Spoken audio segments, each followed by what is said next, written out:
Hi, all. Kinsey Schofield here. Welcome to Crown and Conflict, a series dedicated to dissecting the most riveting royal scandals in history.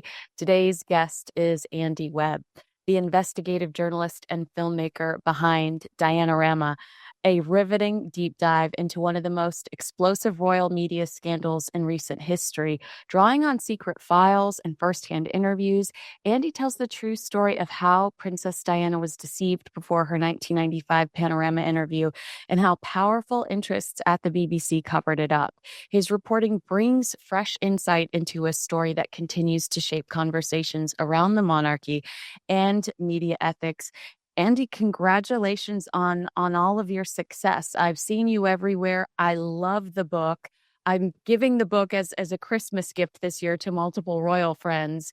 So I'm proud of you, even though I don't know you. I know that a lot of hard work went into this book.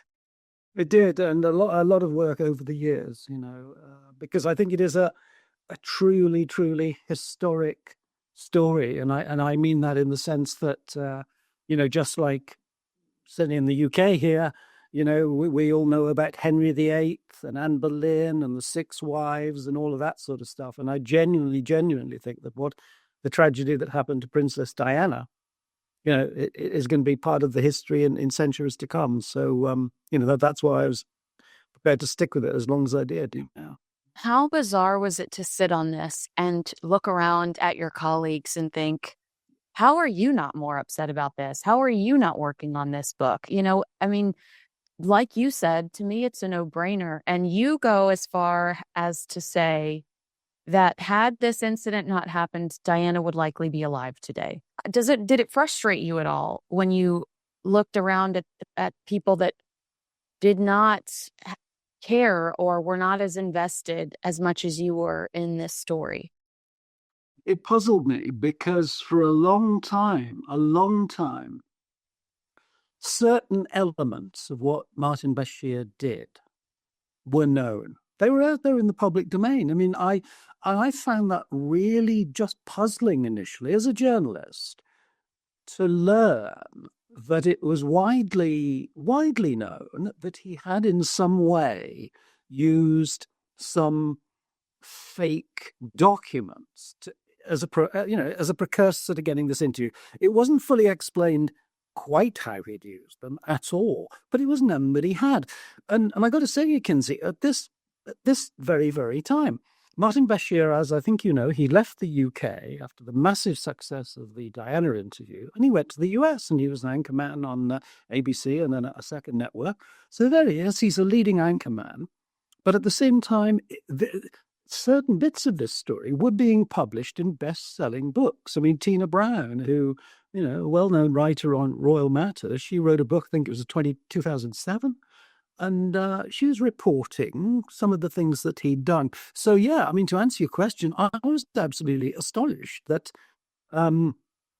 so much was out there in the public domain. But I quickly became aware of something that I use the phrase, and I put it in the book, protective notoriety. And what I mean by that is there's a very, very few occasions, I think, where kind of everybody knows that something isn't right. They just know something isn't right. And that makes it not news anymore. Because I would go to a prospective people commission, because I'm got a history of making documentary films, and I would go to people who might commission these films, and I would say, "Look, it's an incredible story, biggest interview of all time, fake documents," and they'd say, "Wow, that's a great story. When can?" And they say, "But Andy, how do you know this?" And I say, "Well, it's in a history book. It's in a history book," and they'd say, "Oh, okay, so." So it's not exactly new then. Let's all no, it's not. But you didn't know the story, and it was kind of weird. Just so much was known about what Bashir had done that it's like inoculation. It's like they give you a little bit of the disease and it protects you from the rest of the disease. You know what I mean? Like smallpox. And it was a little bit like that. And I just couldn't understand it. And went on for anyway. But that I hope answers your question. I was really, really puzzled at the beginning. Yeah. Yeah, it's true. I mean, sometimes today, thanks to this evolution of social media and the way people consume news, you will get an article that's written as if it's brand new, that's about a book that's been out for a few years. And you think to yourself, well, that's interesting. I read this book a few years ago, but something new has jumped out at someone based on something that's recently happened. And, in this case, we saw there being, I guess it was kind of a tumor in a way when it came to the BBC, and these other incidents were happening that made people question the BBC's credibility or the BBC's moral compass, which allowed this story to really kind of break free and allowed people to really sit back and go, wait, this is worse than we imagined. Let's give our eyeballs, let's take another look at this Diana incident. And thanks to your book, we're realizing that it was far more sinister than anticipated, because you're right. It was just like, well, Martin Bashir might have forged some stuff, but people lost their jobs. Tiggy was accosted at a Christmas party. I mean, people's lives were negatively affected in a way that they're still probably trying to. I mean, when you talk about Patrick Jepson, it sounds like he's still trying to comprehend what took place in those months leading up to inevitably his relationship with Diana exploding over this. Yeah, I mean, I've kept in very close touch with Patrick. In fact, I was speaking to him just a couple of nights ago, and you are quite right. I mean, the people whose lives were affected, like Patrick Jefferson, in particular, like a gentleman called Matt Wiesler, who was the graphic artist who made these fake forged documents for Martin Bashir. He made them in all innocence, not knowing how they would be used, but he made them, and he was then sacked by the BBC, blacklisted, told he would never work for the BBC again. So their lives were very, very profoundly affected. Going back to Patrick Jefferson, I mean, Patrick, for 25 years, and don't forget, he spent 8 years with Princess Diana. He was a private secretary for 8 years throughout the most turbulent period of her life, very, very close to her every single day. They had an incredibly close relationship. I mean, Patrick would have been seeing a lot more of Diana and vice versa than they were seeing of, their wives. And, you know what I mean? They were like husband and wife for these 8 years. And when Bashir came in with his lies and his plan and his conspiracy and all the rest of it, Patrick was out, just out. It was like if you go back to the notion of a married couple, it's like they're married on Friday, and on Saturday, you're gone. And for 25 years, Patrick didn't know what had happened. And he said to me, it's very, very poignant, but now he does know the truth.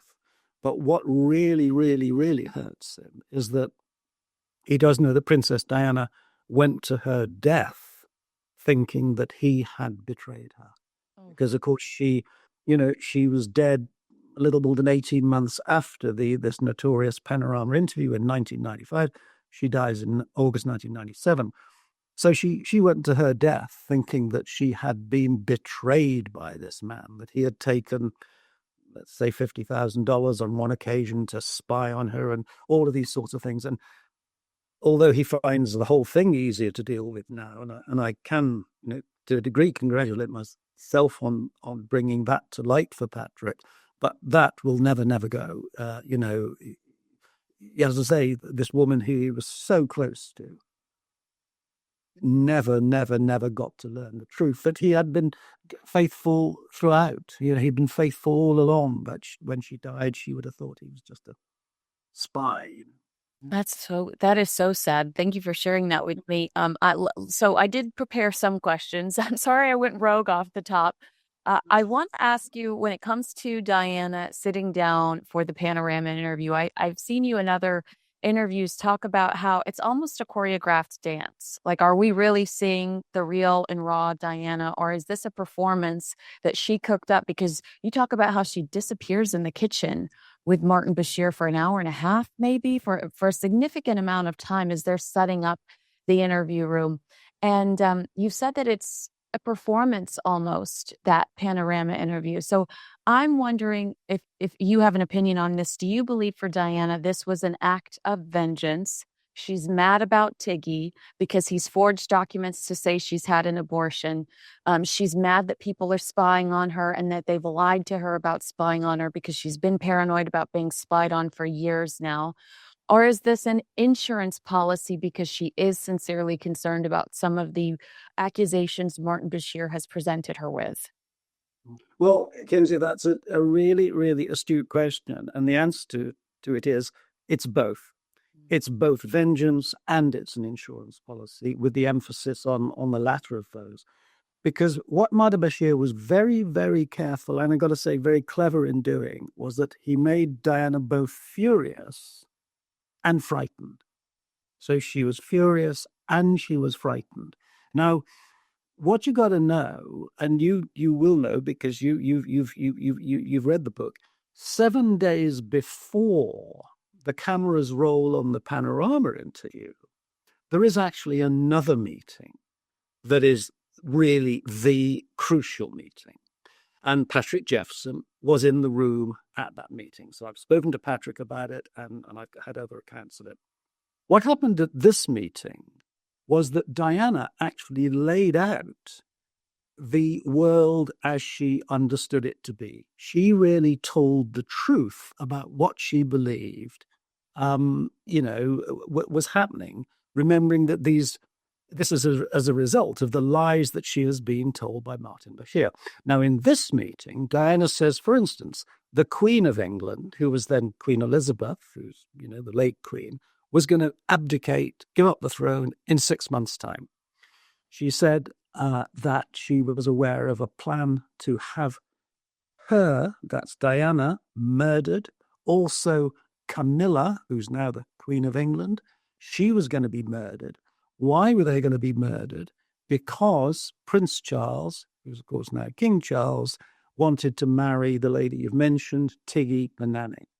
Now, that is how Diana understood the world, because that is what she dictated at this meeting 7 days before. She'd summoned her lawyer, very senior guy called Lord Mishcon, and he'd noted it all down. And Patrick Jefferson said to me, because he was there, he said it was like hearing somebody give their last will and testament. That's how he described it. He said to me, if Diana her body was to wash up in the Thames, River Thames in the morning, at least people would know. So that's how Diana, what she truly understood, the score. What she said during her Panorama interview was entirely different. Nothing about the Queen is going to quit. There's a murder contract out on my life. None of that. So the Panorama interview that people will have seen and remembered, there's Diana with the black eye makeup and all of that. She wasn't telling what she really believed to be true. She was doing something completely different for a completely different purpose. And that was, the purpose, the plan, the game plan that had been laid out to her by Martin Bashir. So he had filled her head with all these lies, these terrifying, stories about murder and one thing and another. But the scenario he painted, the way that Diana could actually save her life and avoid the murder and all the rest of it, was to go on Panorama and do two things. The first thing was to make it absolutely clear to everybody that she's not going anywhere. I'm tough, I can't be pushed around, and I'm not going anywhere. The second thing was this, to put a big, big question mark over the suitability of Prince Charles to become King Charles. She was asked towards the end of the Panorama interview, and people will have seen it, she's asked, do you think Charles would make a good king? And she says, no, I don't think I would. She says, in her words, she says, knowing the character, I don't think he would. So what Bashir had told her would happen is this, that when the Queen goes in 6 months' time, if you have been successful in putting enough of a question mark over Prince Charles's suitability to be king, what is going to happen instead? Well, of course, what's going to happen is this. Young Prince William, who at that point is only 13 years old, Prince Charles will take the hint, he'll go off and he'll do whatever he wants to do, but he won't become king. Prince William, he's now the teenage king. He's the 13-year-old king of England. And where does this put you, Diana? Well, you are the mother of the King of England. You are the king's mum. Now, that is a really, really powerful position, if you think. Yeah. The Prince Charles, he's gone off to his estate in Gloucestershire and he's doing gardening or whatever he's doing. Diana, you will be the mother of little King William, teenage King William. And that is a really prime position, and certainly a whole lot better position than the scenario otherwise painted, which you're going to be murdered. Prince Charles is going to marry the nanny and you're kicked out. And don't forget, when he marries the nanny, William and Harry, the little boys, they become her stepkids, so you're out. And that is what Diana thought she was doing. Tragically, that is what she thought she was doing when she gave that interview. So a long answer to you, Kinsey, but you said, was it a performance? Yes, it was a performance. It wasn't an interview in the sense of, well, I've got a question here. Could you tell me so-and-so? And looking for an... Not at all. This had been worked out between the two of them, rehearsed. You talked about them going away in the kitchen for 90 minutes. I think that was just brushing up the final preparation. This had been planned days, weeks beforehand. They knew exactly where this was going to go. And certainly when Diana had this previous meeting 7 days beforehand, this was all part of the scenario that Martin Bashir had painted for her. And it is absolutely tragic, but Diana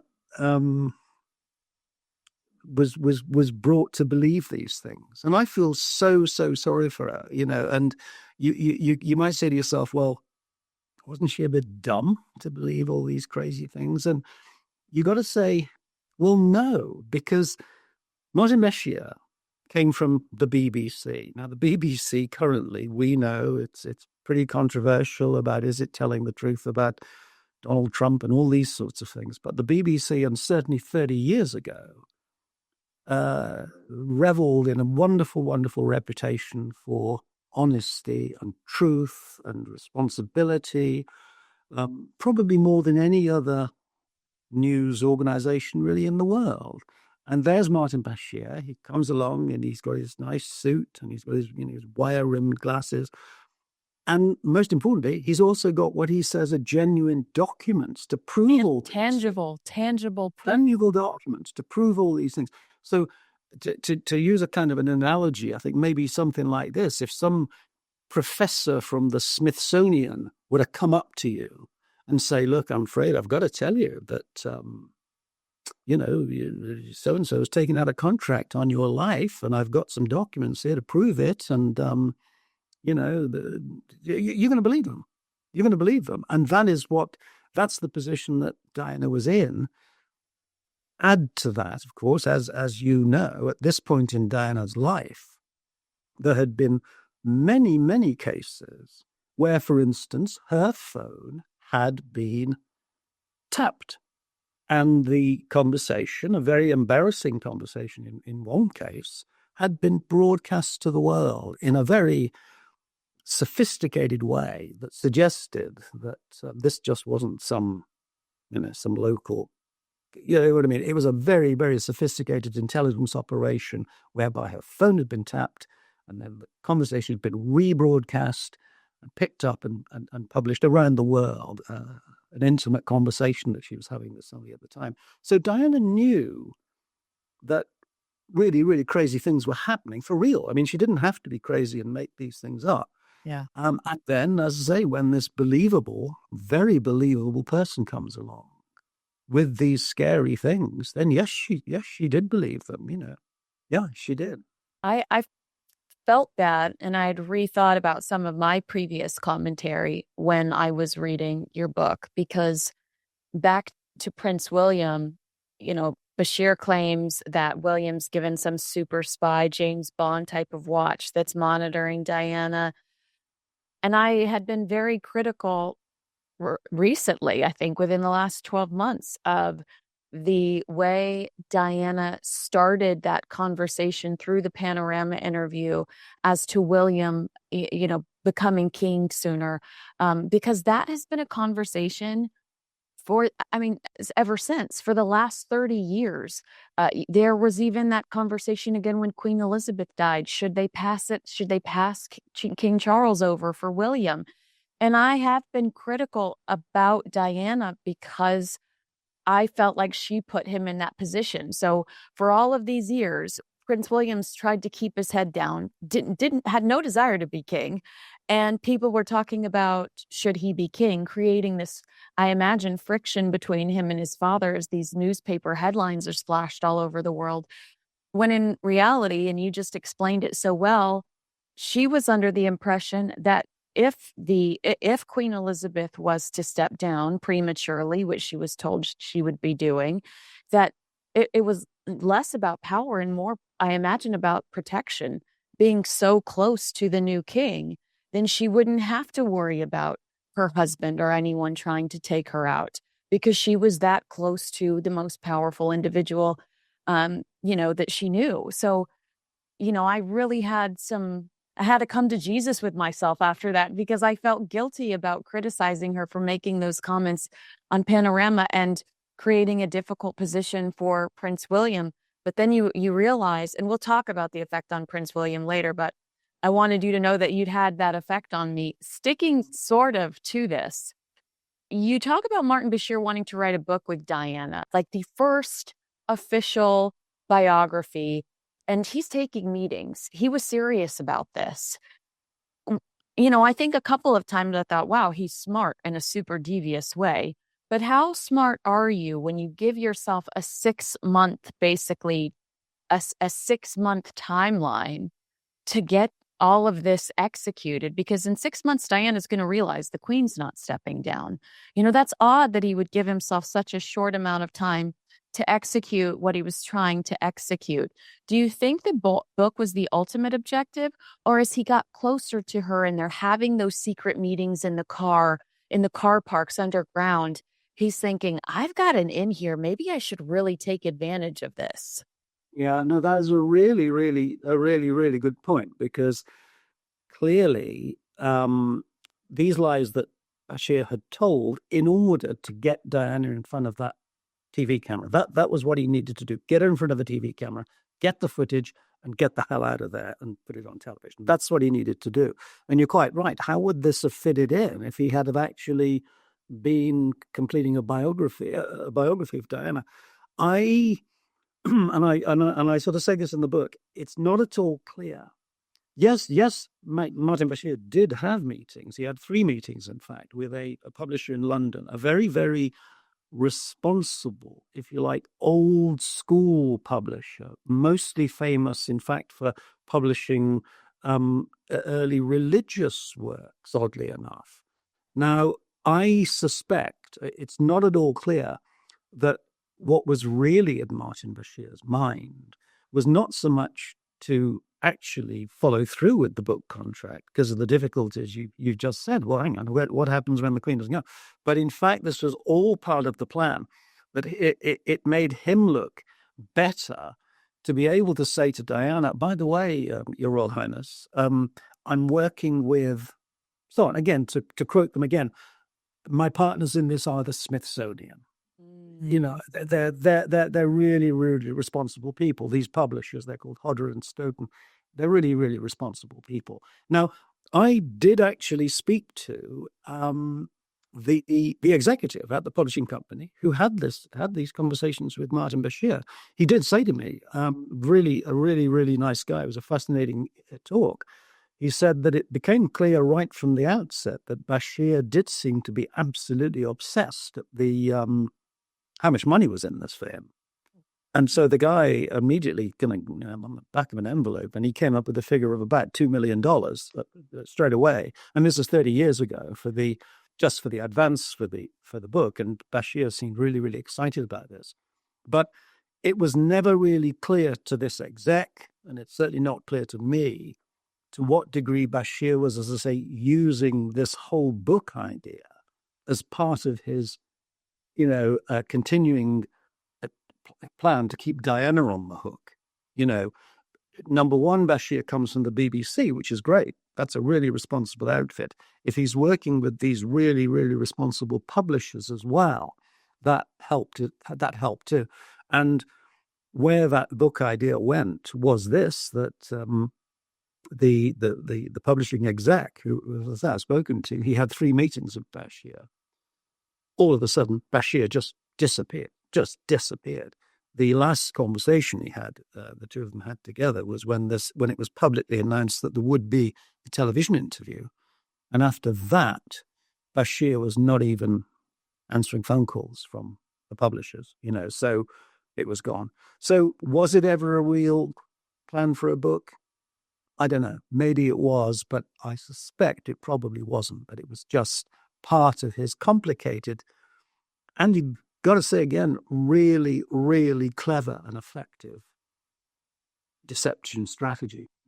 It's wild, but you're exactly right. It gives him credibility. And if she were to have anybody on his tail, there would be reports to her that he was meeting with such and such publishers to give her that sense of peace that he was, on the up and up. Hey guys, I want to tell you about today's sponsor. A fresh start is possible.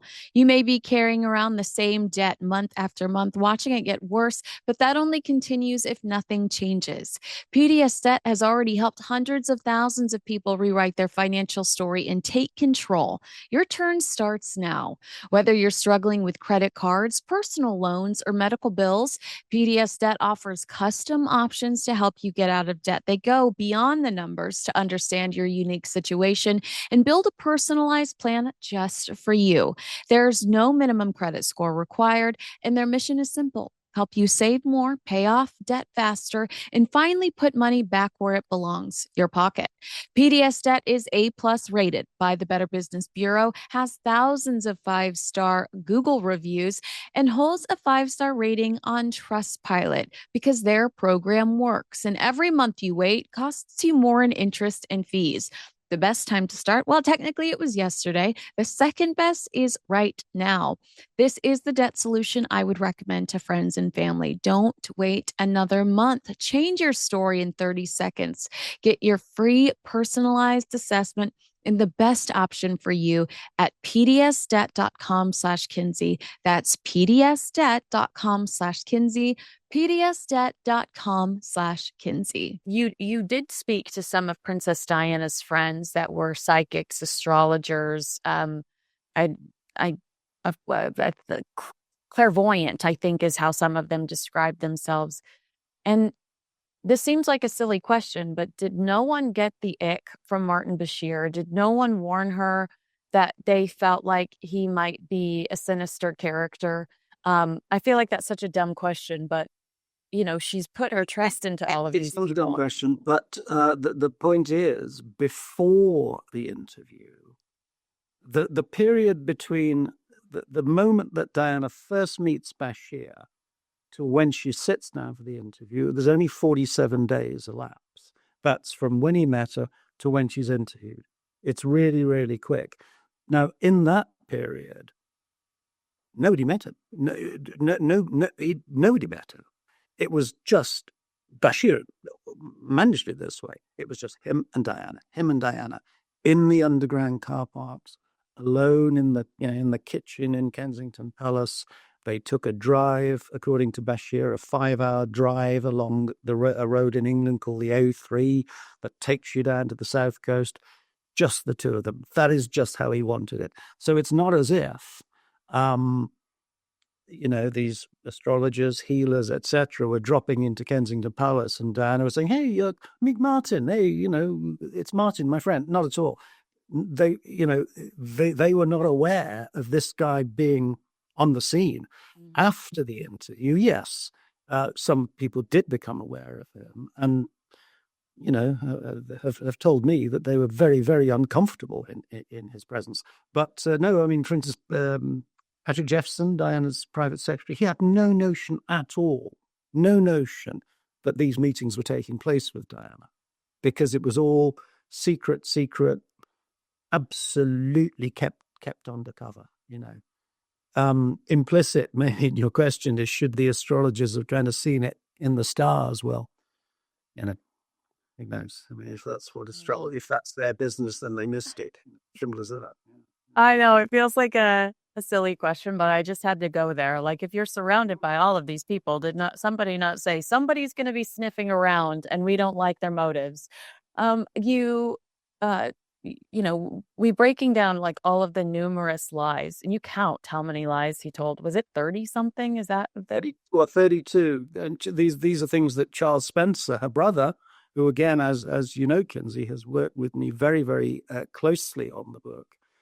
He noted them down carefully. He worked for NBC at the time. He told me he had an NBC notebook. Man, it was the office notebook. And he noted all these things down, 32 specific allegations, lies, ranging from, as I say, Prince Charles has taken out a contract on your life, to, we referred to it earlier, William has been given a secret watch that can record conversations. Your chauffeur is a spy, sack him. 32 different things that Charles Spencer noted down, and which Charles then kept for 25 years. I mean, I've seen those original notes that he still has in blue biro and in his NBC notebook.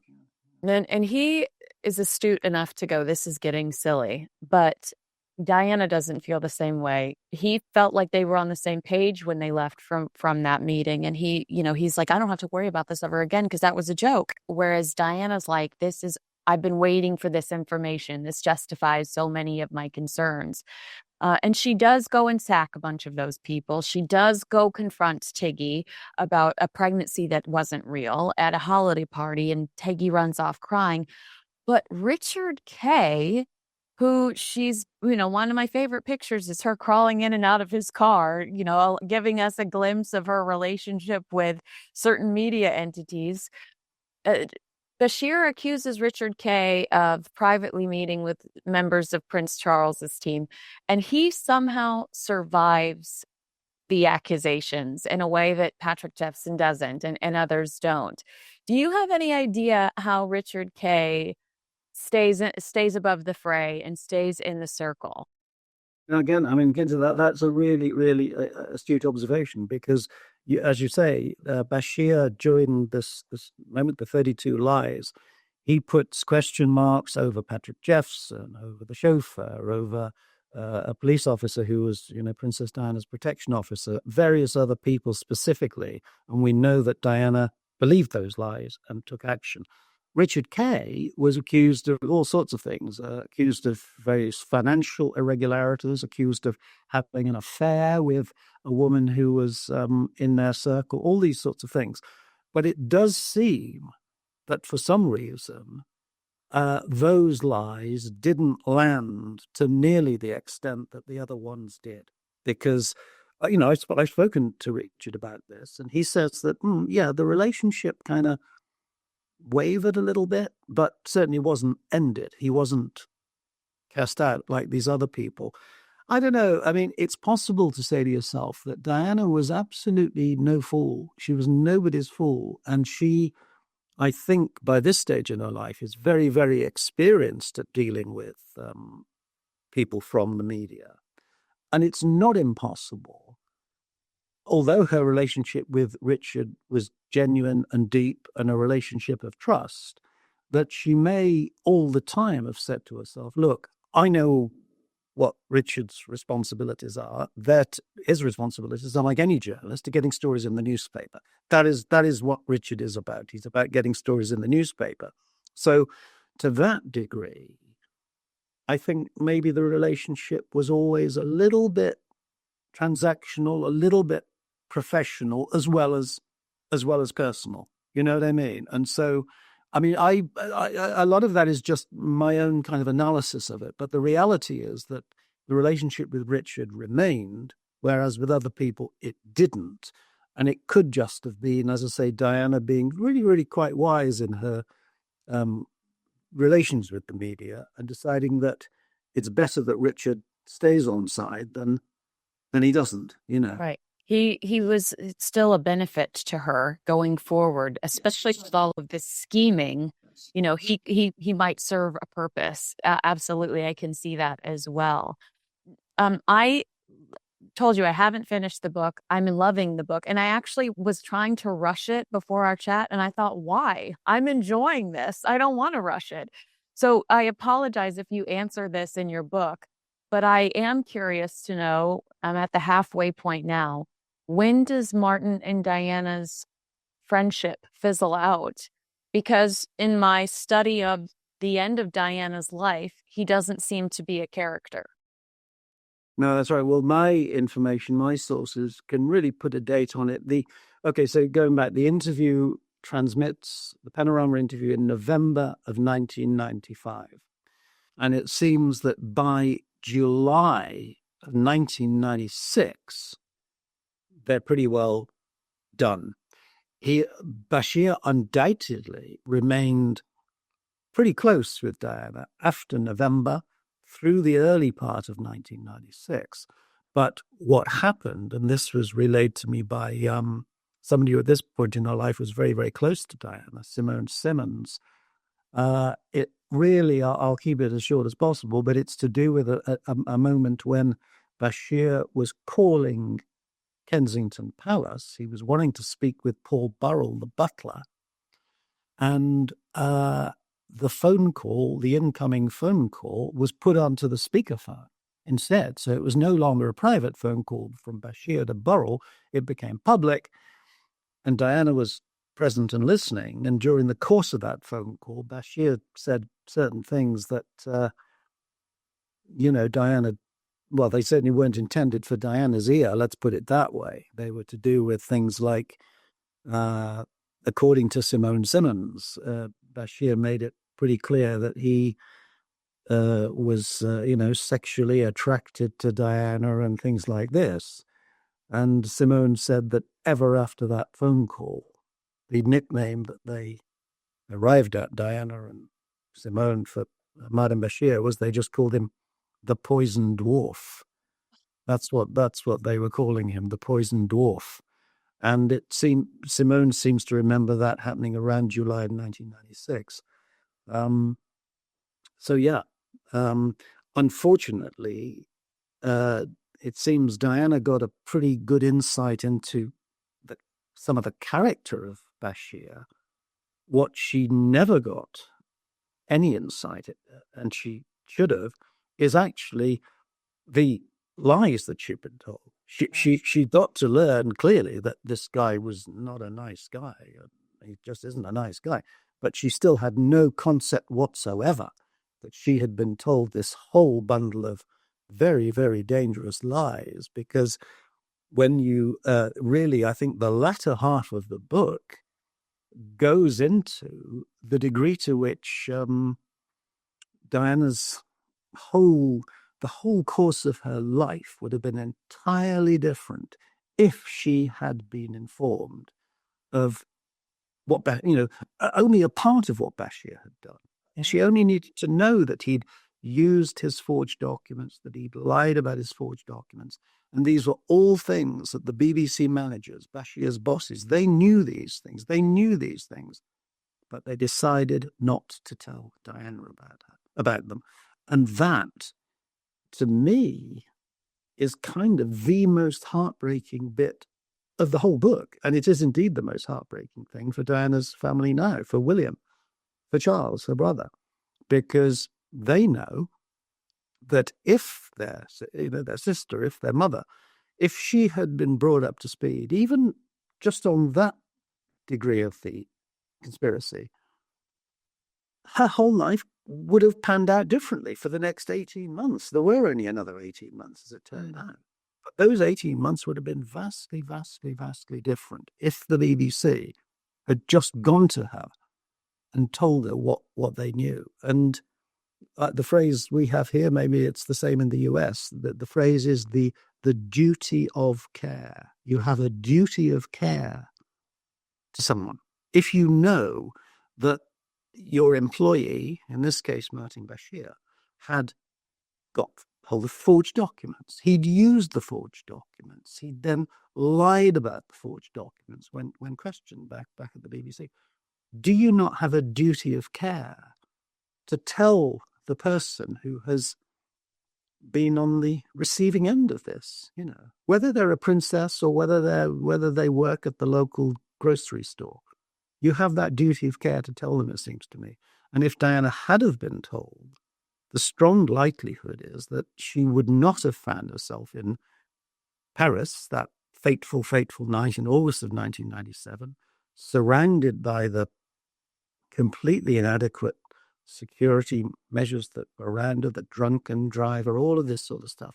She wouldn't have been there. She wouldn't have got rid of her security people, her private secretary who she trusted, her chauffeur, all of these people. They could have still been around her. And that's what's so heartbreaking for her family. Yeah. I mean, even if somebody would have triggered the warning bells prior to her actually sitting down with Martin Bashir, it's my understanding that she just was so helpless that she didn't have a place to go for the summer, where even when she was separated from King Charles, she could go to a royal estate to be with the boys.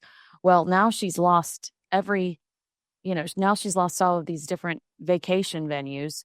So she runs off with the Fayeds, who we later find out, actually, thanks to the BBC, we should congratulate them on that investigation.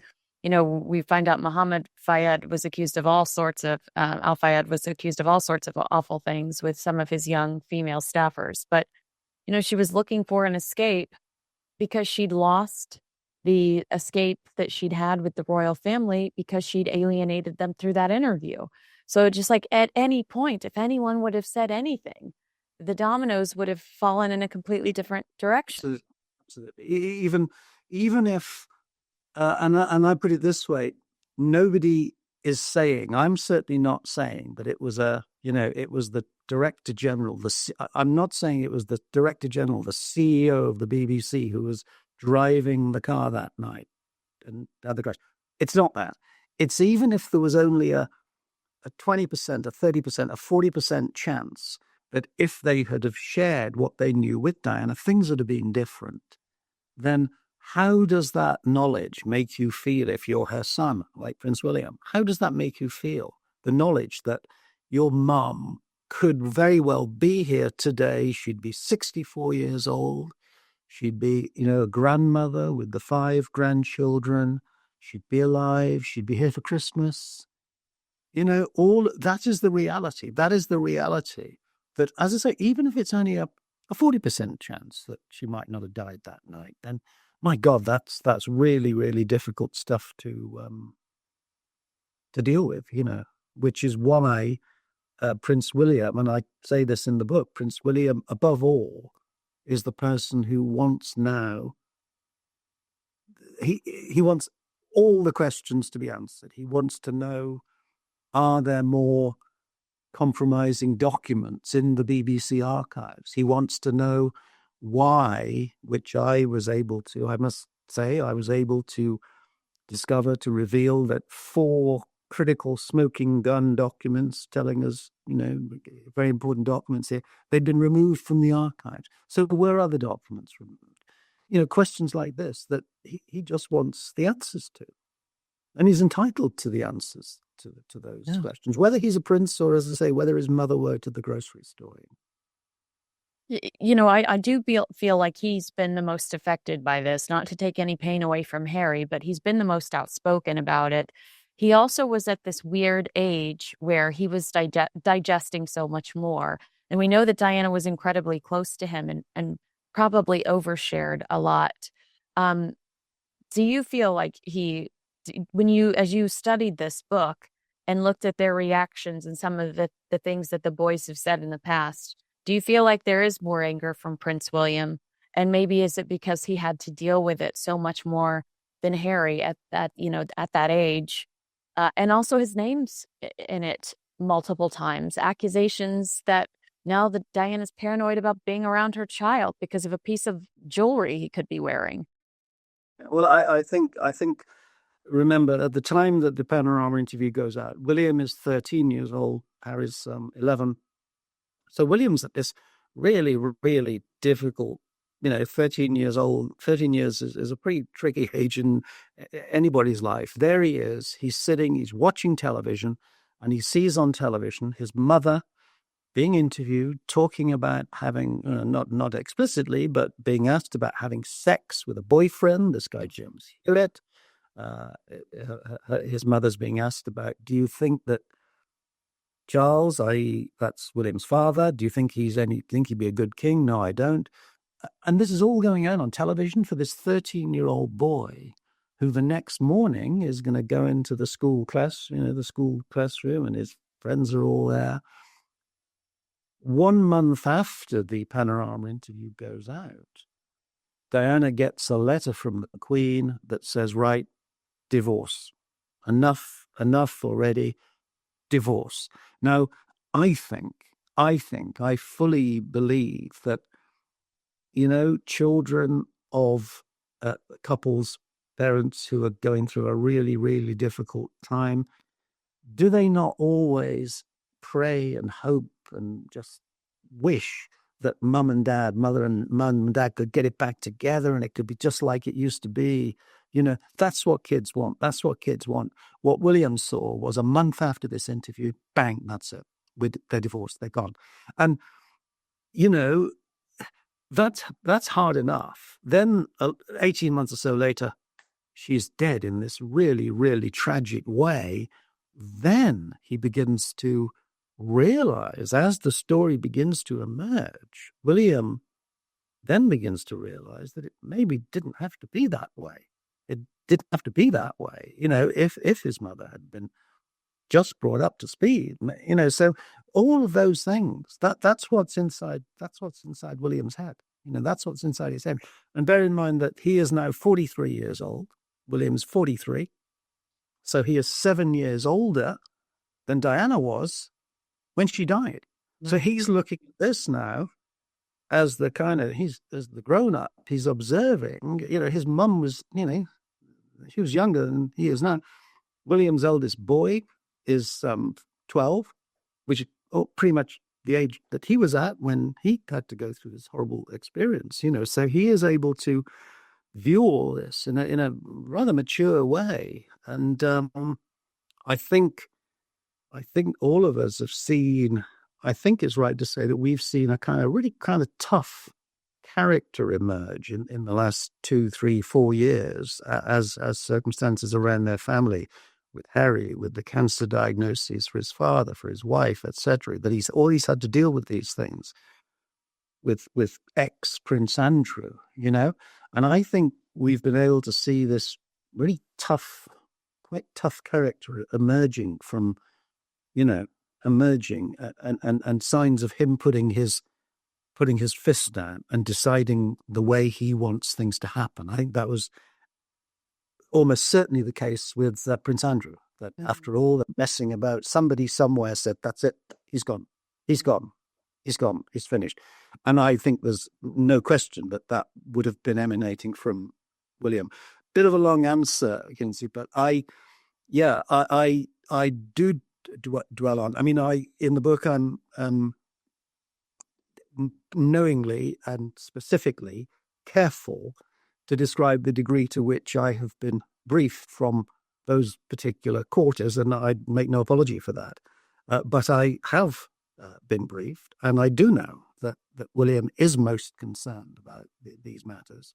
It was put to me that the words used were that it is a wound which will not heal, a wound which will not heal for him. And that is what you got to have in your mind, That's so sad and beautiful at the same time. Yeah. And as regards that, of course, that isn't to suggest for one moment that Harry doesn't also have profound thoughts about these things and concerns. It's just that here we are in the UK.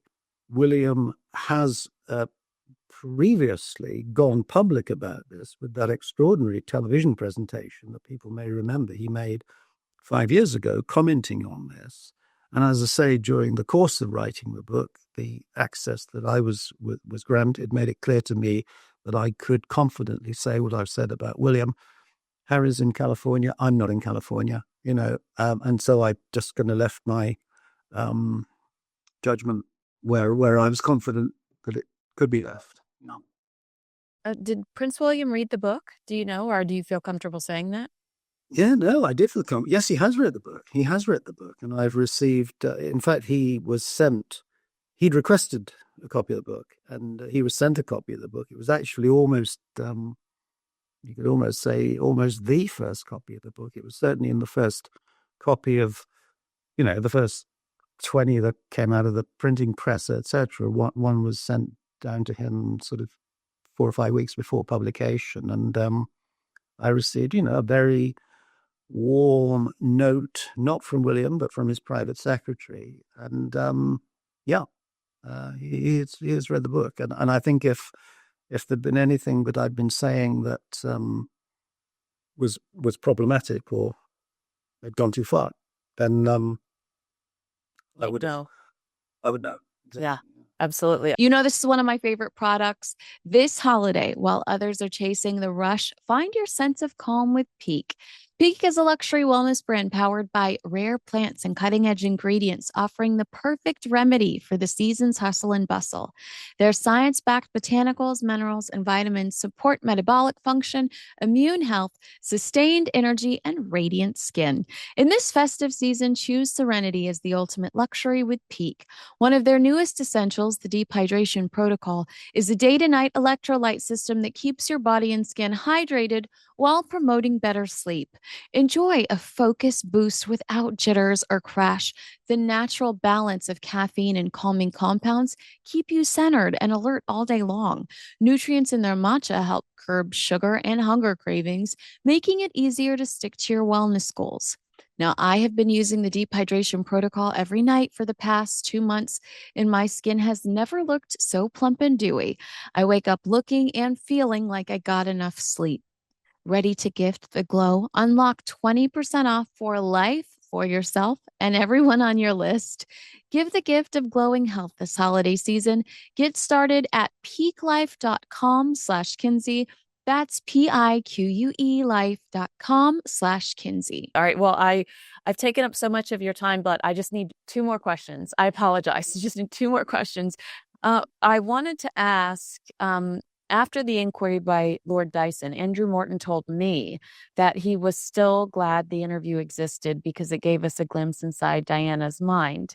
And I'm wondering if his attitude has changed since he's spoken to people like you. And, has he changed his mind at all considering the circumstances? Because I, like Prince William, am like, shut it away. It's a manipulated version of lies. Like this shouldn't be something that defines this woman.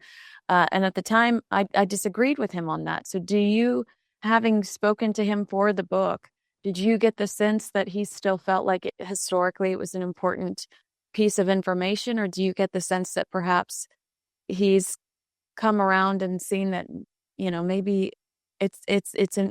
there's no real value there because the information she has and she's building on is invalid. Yeah, again, because I've got to say to you that that's a really I genuinely think it's a really interesting point you bring out there. That isn't a question that I've actually put directly to Andrew. I haven't said, "Hey, Andrew, now have you changed your view?" But I do know this: Andrew Morton was very, very pleased to see what Diana did say in her Panorama interview, even though, as we've discussed, it wasn't really a genuine, true interview at all. But it did, to a large degree, validate things that Andrew Morton himself had written about in his book in 1992, perfectly true things. And so I know that Andrew was very, very, very pleased to see that Diana had, as it were, confirmed things that he had earlier written. And so he was absolutely delighted to see that at the time. And I presume he would remain delighted to see that those things were said by Diana.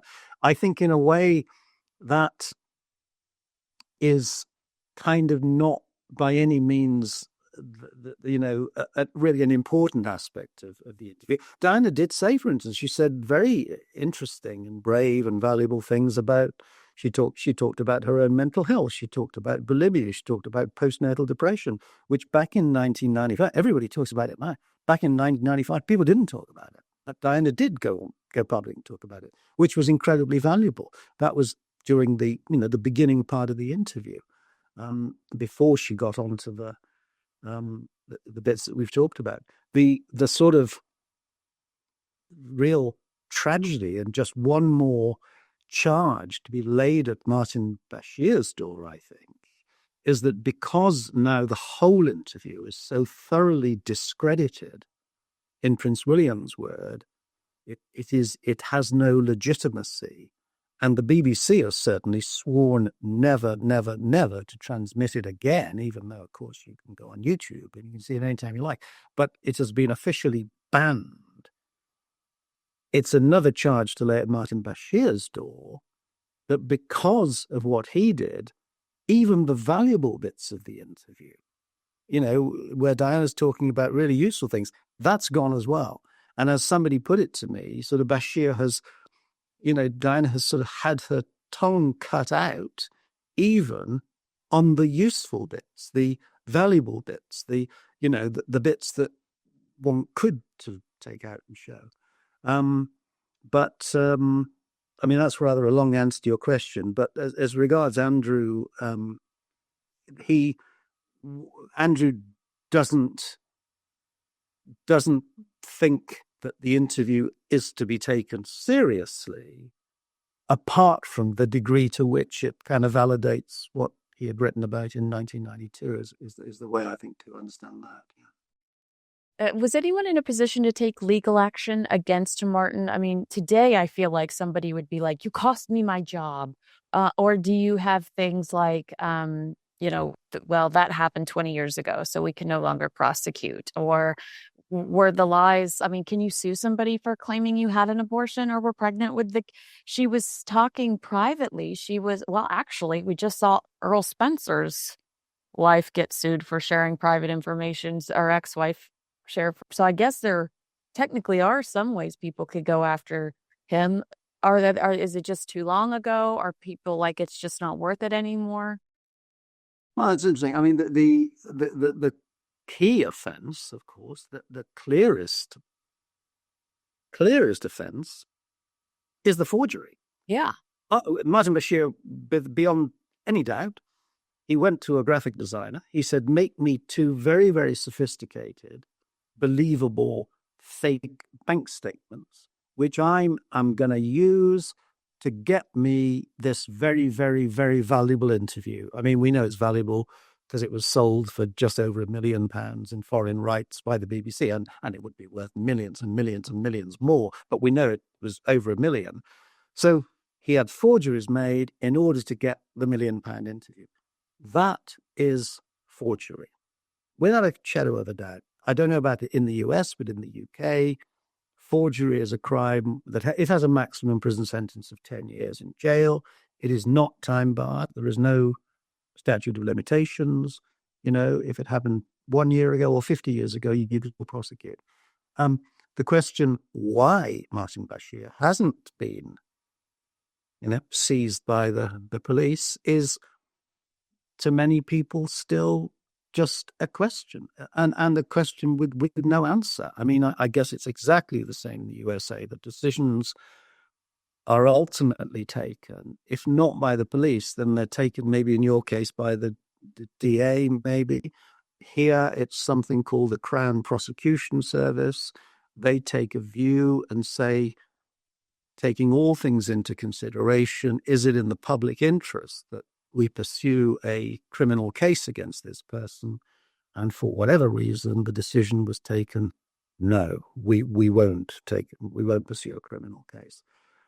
And to this day, people are just staggered by this. I mean, I say in the book, Charles Spencer seriously was considering taking out a private prosecution. Again, I don't know if in the States whether the same thing exists, but in Britain, if you feel that the police haven't done what you think they should have done, you can, in certain circumstances, say, right, well, I'm gonna prosecute. I'm gonna prosecute you. I'm gonna do this and get a court case underway. The thing is that costs a lot of money, and it's not guaranteed that it will succeed at the end. And Charles Spencer kind of weighed everything up and was left thinking, am I going to spend maybe £500,000, maybe the best part of $1 million or something on pursuing this when it shouldn't be me having to do it anyway? It should be the police. And ultimately, he stood back and thought, well, no. But no, it's just a real puzzle as to why. It makes me think. So is that okay if I decide I need a couple of fake bank statements to apply for, I don't know, to buy a house or to... No, you would go to jail. Final question: do you think Martin's read your book, Martin Bashir? I think I would guess I'd be very surprised if he has not read it. Be very, very surprised indeed. I don't know whether he has or not, but if he wants to email you, I'm happy to send him a copy if he hasn't read it already. Let's put it that way. Because you are so good. The book is so great, and you admit like the only reason why I don't have details is because it's only Martin and Diana here, and so there anything that any moment where you're like, I wish I had that. You realize is there are only two people in the room or in the car, and one of those people is a liar. So could we even trust what came out of that discovery?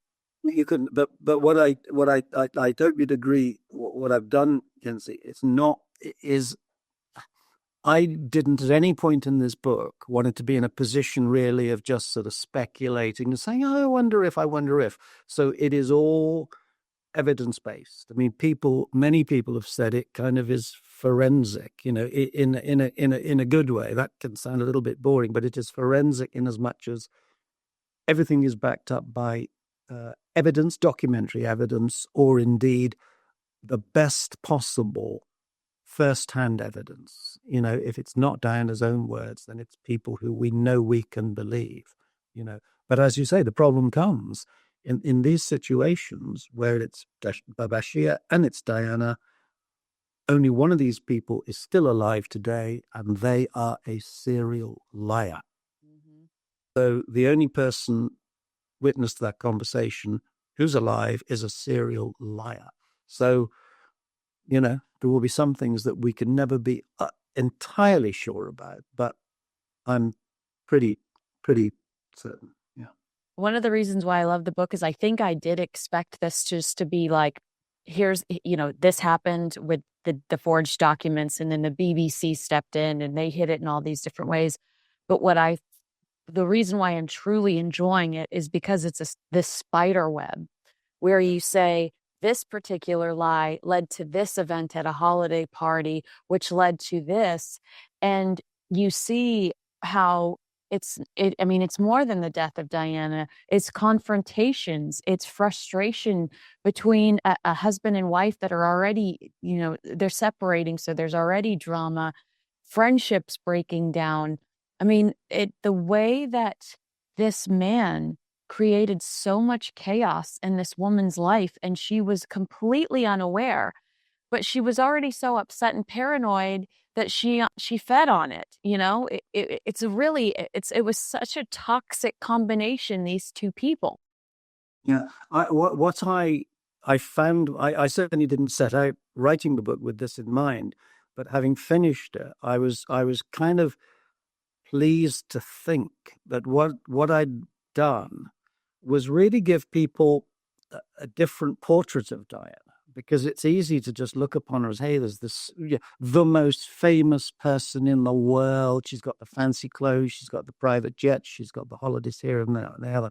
But I think what you get a sense of now is this person under extreme pressure, extreme stress, just trying to cope with things. 40-some days that this guy infiltrated her life, that's the sign of somebody that is desperately lonely, desperate for somebody on her side. Yeah. And I wanted it, after people have read the book, they're going to have a different picture of Diana, and hopefully a much, much more sympathetic one, because she was not stupid by any means. She was absolutely not stupid. What she was doing was, as I say, put yourself in her shoes. Put yourself in her shoes. You've been assured by somebody who you've been brought up, he's kept coming from an organization that you're supposed to trust.